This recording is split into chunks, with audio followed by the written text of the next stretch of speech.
Hello friends, topaihosting.com में आपका स्वागत है। आइए आज हम लोग सीखते हैं कि प्रोडक्ट का प्राइस आप कैसे चेंज कर सकते हैं। तो इसके लिए आपको जाना होगा एडमिन पैनल के अंदर।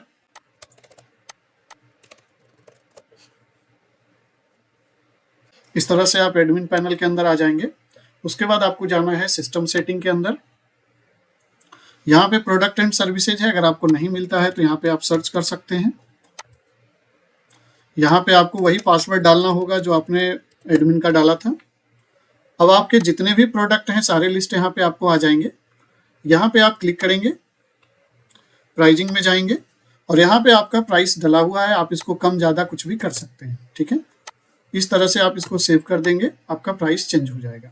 ठीक है दोस्तों, इसी तरह का इंफॉर्मेशनल वीडियो पाने के लिए आप हमारे चैनल को सब्सक्राइब कर लीजिए और इससे रिलेटेड और भी वीडियो हम आपको लॉन्च करते रहेंगे। Thank you very much.